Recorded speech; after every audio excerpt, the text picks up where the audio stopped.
এদিন এদিনকে সময়বোৰ কেনেকৈ বাগৰি গ'ল গমেই পোৱা নাযায়। আজি সি ডাঙৰ হ'ল, তাৰ আজি বিয়াৰ দিন। তালৈকে আহিছোঁ। আজি ভাগিনৰ বিয়া। ভাগিনৰ বিয়ালৈ আহিছোঁ আৰু ভিতৰলৈ সোমাই আহিছোঁ। সকলো তাৰ বিয়ালৈকে আহিছে। চাওক কিমান ধুনীয়াকৈ বহি আছে সকলো। তাক এবাৰ আশীৰ্বাদ দিবলৈ সকলো আহিছে। ৰভাতলত উদুলি মুদুলি চাৰিওপিনে মিতিৰ কুটুমে ভৰি পৰিছে।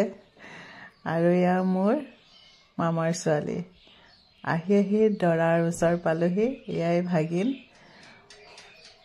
আহি পোৱাৰ লগে লগে আমাক কফি পকৰীয়ে বাইদেউহঁতে দিলেহি খাবলৈ। তাকে খাই ল'লোঁ। এই কণমানিকেইজনী চাওকচোন, সিহঁতে চাদৰ মেখেলা পিন্ধি ভাগৰি পৰিছে দিনটো নাচি নাচি। এতিয়া পকাতেই বহি লৈছে, অলপমান জিৰাইছে। গৰমো লাগিছে সিহঁতৰ।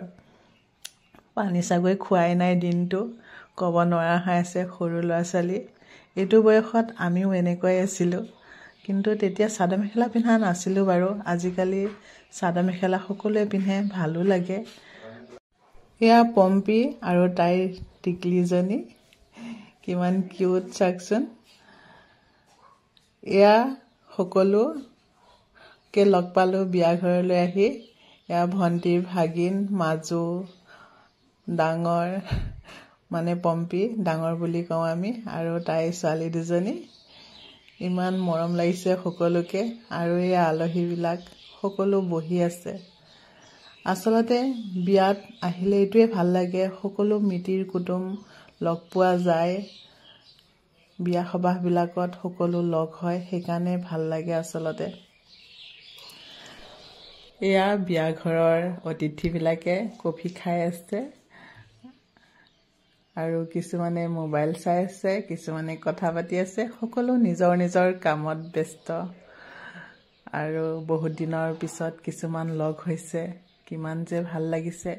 ইয়াতে আহি মোৰো বহুত ভাল লাগিলে। মোৰ বহুত ছাবস্ক্ৰাইবাৰ আৰু বন্ধু বান্ধৱী লগ পালোঁ। বহুত দিনৰ দাদা বাহঁতক লগ পালোঁ। বহুত ভাল লাগিলে।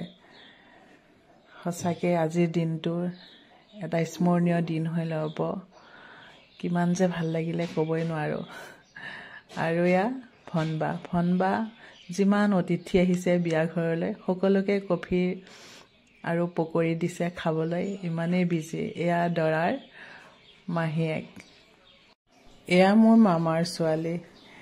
আৰু এয়া ভনবাহঁত অলপ ৰখিছে, ফটো তুলি দিছোঁ। সিহঁতৰ অৰিজিনেল ভইচবিলাক মই দিব পৰা নাই, কাৰণ গান বাজি আছিল, কপিৰাইট হয়। আৰু এতিয়া আমি খাবলৈ বহিছোঁ। খাই লওঁ সকলোৱে, কাৰণ আমি আকৌ ঘূৰি আহিব লাগিব জাগিৰোড। আজি বিয়াৰ লগত নেযাওঁ। এয়া পানী তুলিবলৈ আহিলোঁ। পানী তুলিবলৈ অলপমান আগলৈ আহিছিলোঁ, নামঘৰৰ ওচৰলৈ। সকলোৱে ইমানেই ফূৰ্তি কৰিছে চাওকচোন, কিমান ভাল লাগিছে। সকলোৱে নাচিছে বেণ্ড পাৰ্টি বজাই।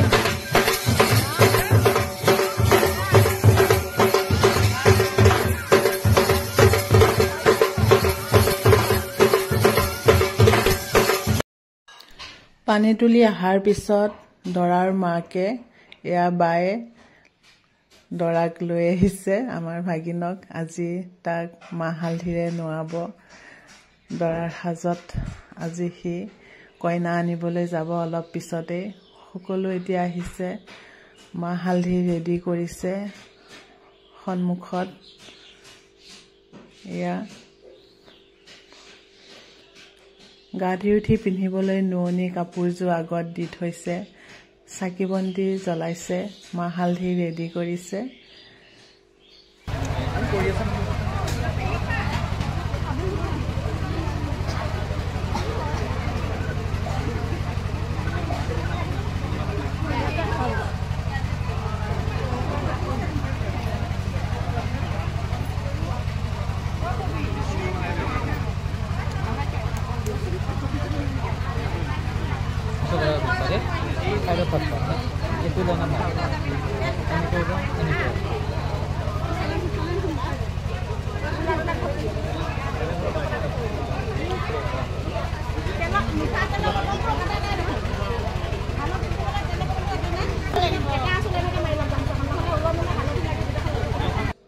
দৰাৰ গা ধোৱা হোৱাৰ পিছত আমিও যাবলৈ ওলালোঁ ঘৰলৈ।